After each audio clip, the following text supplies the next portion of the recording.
Hey guys, welcome back to another video on the Inside Spurs channel. Happy Easter Monday. I hope you've had a good Easter break. You've recharged, you had some Easter eggs, or in my case, you've had some cream eggs, and you just enjoyed yourself. Obviously, good win at the weekend. Spurs, all things considered, with the teams in and around them. We're talking a little bit about the game, just a general quick overview of the game. Not going to spend too much time on it. We're also talking a little bit around a London team interest in Ivan Toney, potential bad news for Spurs in that pursuit. Talking about Alejo Veliz's plans for next season, as well as Spurs' plans for potentially a new number 6 next season. So plenty to talk about, plenty to get into. Just want to say that if you are new, give us a subscribe. You're very much welcome to join us for the journey. And yeah, I do apologise for not really posting much over the weekend. Due to quite a busy weekend with all things considered, Easter's always a very busy time for me. But we're going to be talking now anyway about the game. So look, Spurs 2, Luton 1. I said 2-0, so I was close. Didn't start well. Did not start well, that's for sure. It's one of those goals where you just think, that's about right, isn't it? Just typical. We give the ball away on their 18-yard box. They go straight up the other end through Andros Townsend, cutting across.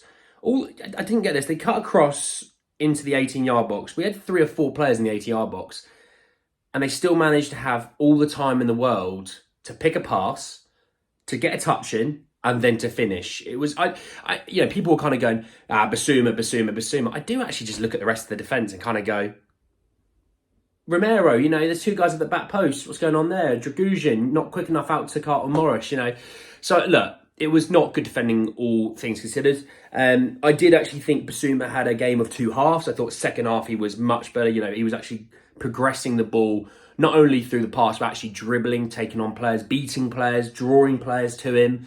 So I thought all in all, that was a much better second half of Basuma. I thought Pape was obviously energy. I thought Madders had a really quiet game. I thought Timo was lively, dangerous and lively. Obviously, probably should have had a goal from that beautiful ball over the top by Kulusevski. But all things considered by Timo, I thought he had a good game. Took the fullbacks on, created so much. And that's the thing, he seems to find players in the box through crosses. Kulusevski struggled. I thought that was probably one of his worst games this season. And I think, I'm not going to pick him out and be like, you're this, you're that, the other. I just think he needs to be dropped for the next game. There's nothing wrong with that. I thought Johnson came on and looked extremely dangerous. Obviously, the man himself has got more assists this season than Martin Ødegaard. And I did have a stat, actually, that said no Premier League player has more goal contributions after coming on as a sub this season, and Brendan Johnson has 6. So, yeah, he's rubbish, apparently, but okay.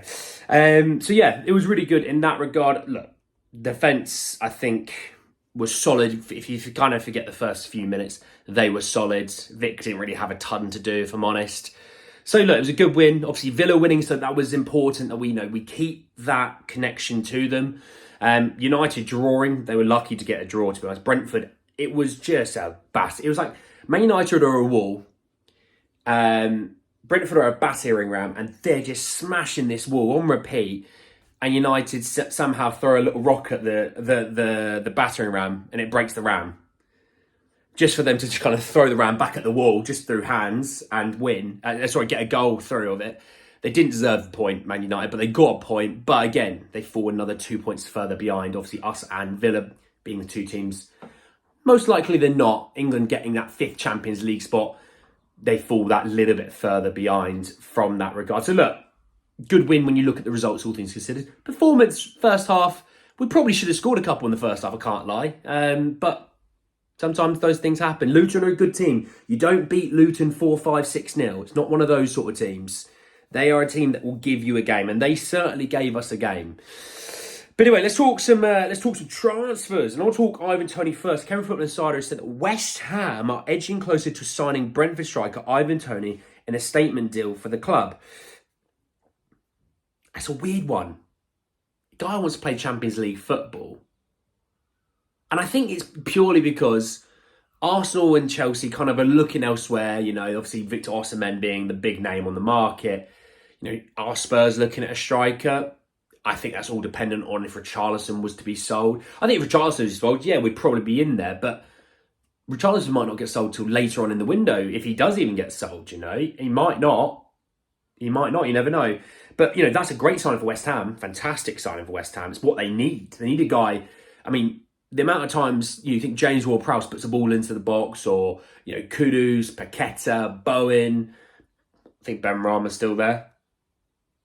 I think he is. But all these players, and they just need someone just to put the ball in the back of the net, and he would do that for us. West Ham's a great sign for them. I think for the other clubs, it might show their intent to look elsewhere. Maybe they think they get better value for money elsewhere. I think with Spurs, it really is kind of looking at it going, well, we've got Richie and we've got Sonny. Sonny's obviously the number one striker. Richie, he would have to be sold for it to work.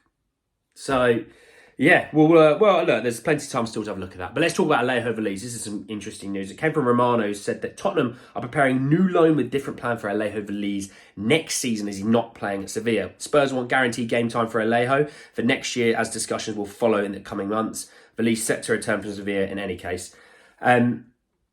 He's not playing. He's just not playing for Sevilla. So the fact that we're already talking about a loan deal for next year, I think they kind of looked at this loan deal and thought, 6 months, he's going to get regular game time. He's going to develop from that. He'll be ready to come back next season, ready to rock and roll for Spurs. He's not at that game time. Therefore, he's not as much ready. He's not as ready to rock and roll for Spurs. They'll look to put him out on loan again, which is such a shame because you can see with Alejo, he is actually a really exciting talent. He's quite physical. He's quite quick for his size. Decent finisher of the ball, but we just haven't seen him, and I think getting him back on loan again for next year is not a bad thing whatsoever. You've got a guy that didn't come from a top 5 European league after all. So hopefully he goes out on loan next season. He gets regular game time. He does well. He comes back. He's ready to rock and roll. I think, do Spurs then kind of go into next year and say, look, Dane Scarlett's going to be our third guy. Maybe even Parrott even. You never know. But that will be our third guy. He's an academy option. Obviously, some people aren't aware, European competitions, you need academy-trained players. It's not just homegrown. So maybe that will be an option for the striker position. Let's talk about this number 6 role. And I want to actually bring in some really intriguing reports as well after this. So it came from Alistair Gold, who said that Tottenham will look to improve their options in the number 6 role this summer if upgrades are available. Now, the reason why I want to talk about this is because a lot of you have mentioned, Onana at Everton, what a player, he's a beast, he's this, he's that, the other, right? I don't know if you actually saw Everton's accounts for the 2022-2023 season. They spent 92% of their revenue on wages. That is ridiculous. They spent 159 million on wages for that year. That is bonkers. For a club that only turned over revenue-wise 172 million, spent 159 on just wages. You got to think of all the other costs that it takes to run a football club. That is bonkers. So yeah, you might be looking at a point where they go, look, we're going to have to sell this summer. Where is their value in their squads? Well, keeper Pickford probably has some value. I was going through the defence. Branthwaite, he will probably get sold because if they sell him for 60 million, that's 60 million profit because obviously he's an academy trained player. The rest of the defence, not really much there, right? When you look into the midfield, Onana, they spent I think about 30 million on him. You could probably end up nearly doubling that money, 50, 60 million on Onana. So look, that's going to be massive for their financial fair play, and those things will help their wages come down per year as well if they would sell a Branthwaite and Onana. And then you probably wouldn't need to sell as much that year because obviously if you sold, let's say you made 30 million on Onana, you've sold at Branthwaite for 60 million, you've made 90 million. In terms of PSR, financial fair play, all that stuff, right? Because you look at the rest of the squad and you're kind of going, there isn't a ton else. You know what I mean? Like in terms of what they offer, there just isn't a lot else. So look, I think with Onana, beast, right? Absolute beast. I don't think he's a prototypical Ange number 6 as such.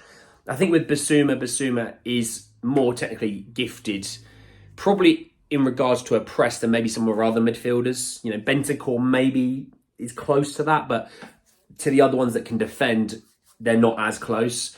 And Nana, I'd probably say technically isn't as gifted in terms of that, but in terms of, more of that physical presence that I think a lot of you guys want, he's perfect for that, right? When you look at a Rodri, technically amazing, but is also physically quite gifted. Obviously, Rice being somewhat similar to that regard. You think, you might sit there and say Bentancur could maybe be that. He's tall, he's athletic, he can press, he can defend. Maybe we haven't really seen that, obviously. Maybe next year, because they said not this season, the season after will be the season where Bentancur is truly back to his normal self. Maybe that's where they go. But yeah, I'm interested to see, really. But I think he'll be on the market, Onana, this season, purely because they need to sell. Like I just showed you, 92% of your money that you've earned this year is just on wages. That is ridiculous to be doing. So we shall see. But anyway, guys, then the video. I hope you enjoyed it. Drop a like on the video if you did. Hit me in the comment section your thoughts and feelings about the game. Obviously, happy, upset. I know a few of you might get your agendas out, which would be interesting. Obviously, your thoughts and feelings about Alejo Veliz's situation looking into next year with that loan. Obviously, you've got the Onana potential with those Everton financial reports coming out of the 2022-2023 season, as well as West Ham being interested in Ivan Toney, potentially looking to make that deal. Obviously, let me know about that. But anyway, guys, then a video. Oh, subscribe if you're new. Sorry, subscribe if you're new. Anyway, guys, then a video.